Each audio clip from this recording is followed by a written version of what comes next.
Hi, all, Motormouth Jenkins here, welcoming you to our brand new YouTube channel. Hope that you'll come back and see every segment each and every week, and I will share preventative maintenance tips and regularly scheduled maintenance tips for your car. So whether you know a little bit about your car or absolutely nothing, this is the channel just for you, where I share over 35 years of experience as a qualified and licensed service technician with truck and coach, light truck and passenger vehicles. Come back and visit us and tell your friends, and we'll see you each and every week right here in the Car Connection Workshop on YouTube. Hey, I didn't see you come in. Did you bring donuts? You didn't, did you? Okay. All right, let's move on then.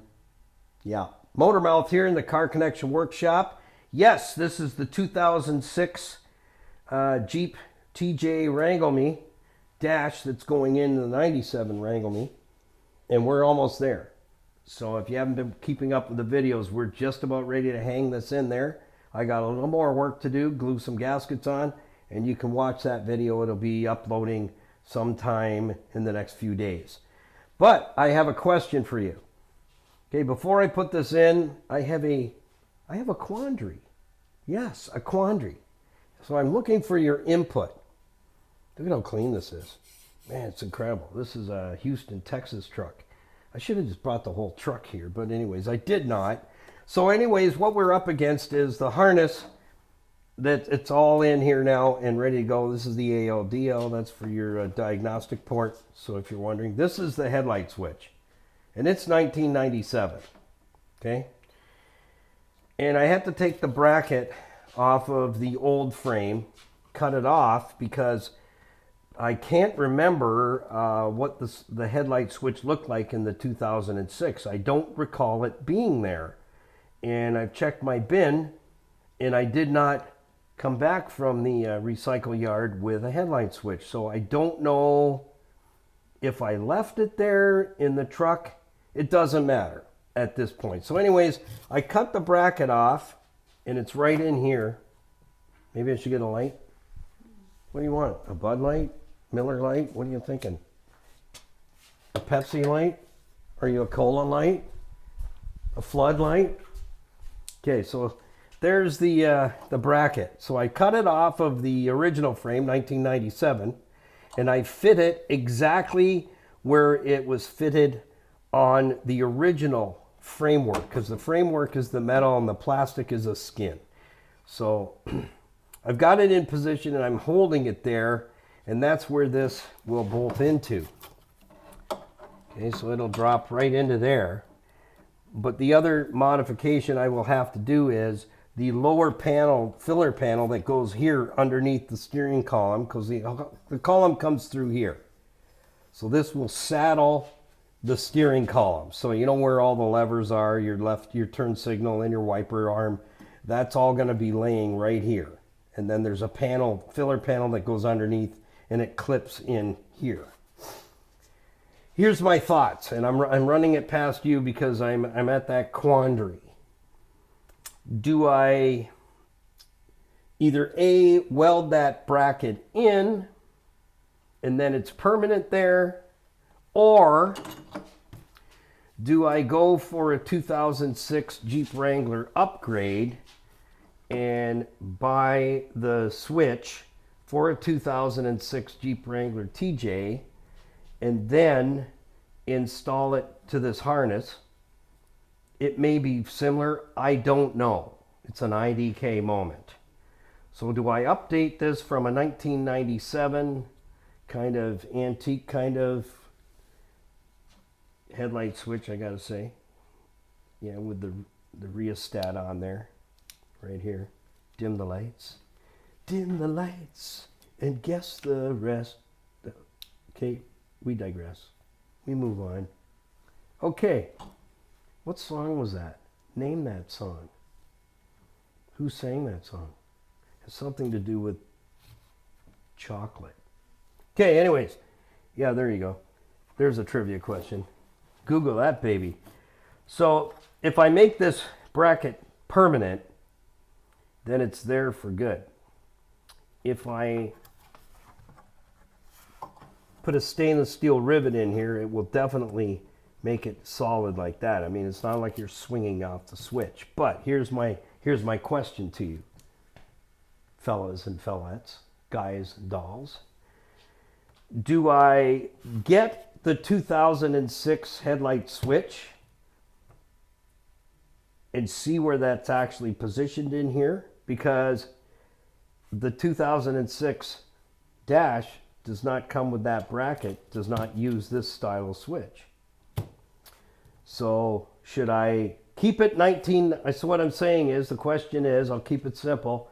Do I keep it 1997 and make the bracket for the headlight switch permanent and just carry on? And what I'll have to do is I'll have to drill a small hole through the filler panel for the knob to stick out to pull.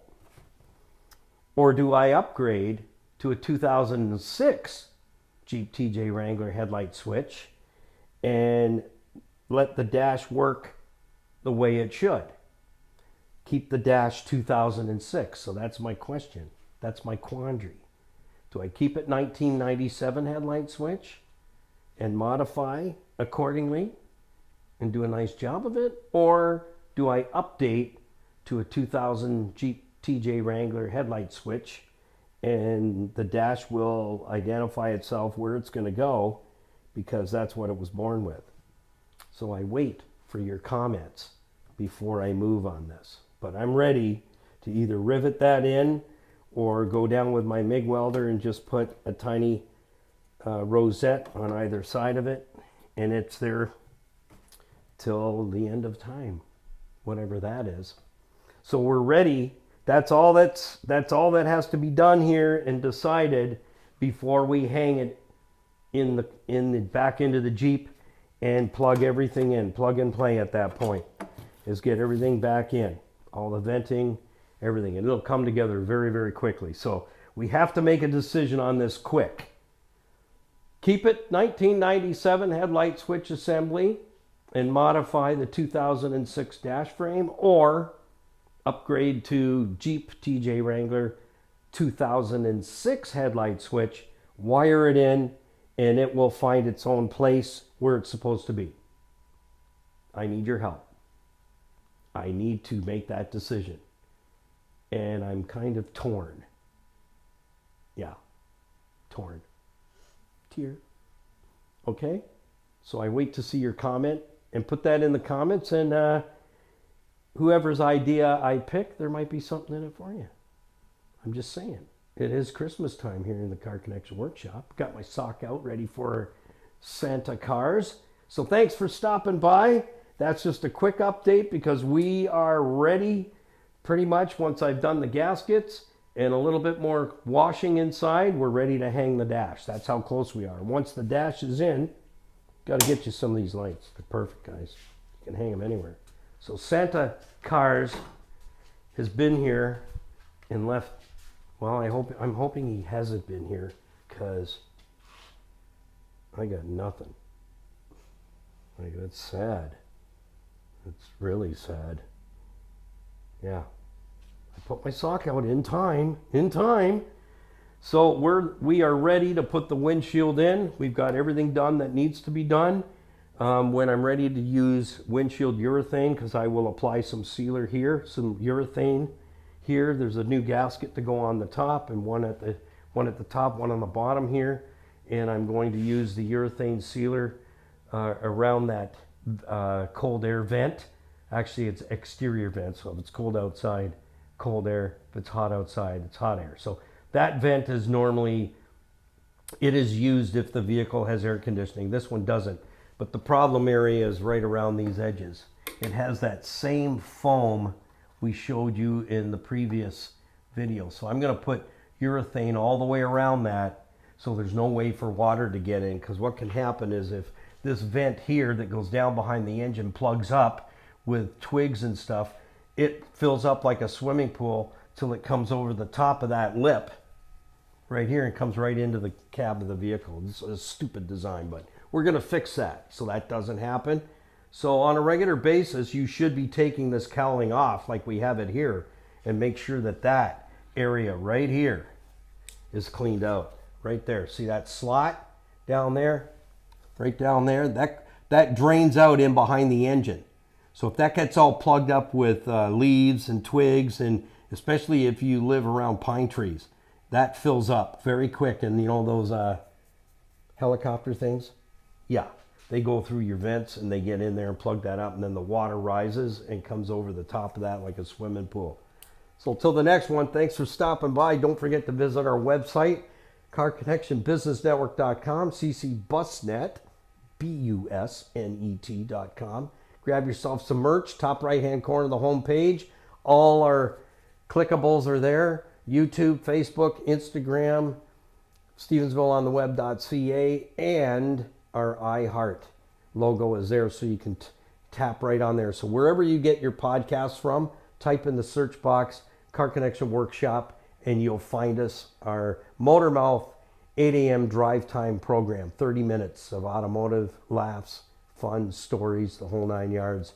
And thank you for supporting our recommended businesses and program partners. Click on their logos and visit them. You'll find some great people. So till next time, keep it under 100. Put the coffee on. We're going to come to your house. Oh yeah, I almost forgot. If you enjoyed the video, like I know you did, ring the notification bell. Well, thank you for stopping by the Car Connection Workshop right here on YouTube. Don't forget to come back and join us for another segment. So like, share, tag, and follow, and ding that bell so that you don't miss a single edition of Car Connection. So till next time, keep it under 100 and put the coffee on, because we're coming to your house.